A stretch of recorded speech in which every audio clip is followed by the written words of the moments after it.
Okay, so this keyboard is a good keyboard. I got it for $30. So I like the keys. They sound great. The red switches, they're amazing.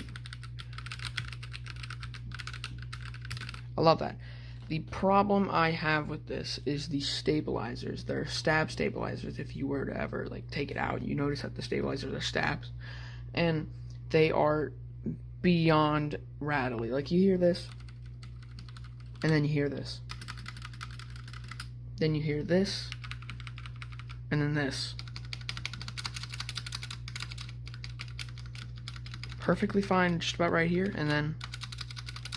So it's only a problem with the keys that use stabilizers. The shift key, I believe, the backspace, yeah, enter key. I don't think, no, the shift doesn't have that problem because it doesn't have stabilizers. In the space bar.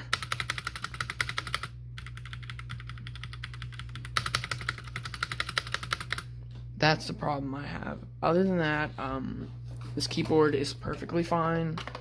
Like it came with everything it had. It needed the manual.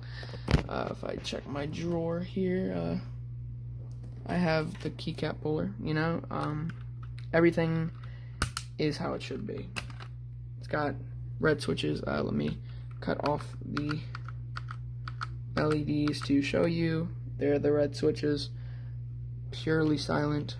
Beautiful. I set it to a different setting. There are many settings. It only comes in one color. It's not RGB. Just keep that in mind when you're purchasing this. Keycap puller is good enough. I mean, it's just a basic keycap puller. But yeah, the problem I have is that, all that. Just I don't like it. But the keyboard is nice. I got it for $30 on Amazon. So make that what you will. It's an affordable keyboard. It's not gonna knock your socks off, and it's not gonna be terrible. I mean, I use it. It works perfectly fine. So there's my minutes review. Hope you enjoyed that, and I would recommend picking it up if you cannot afford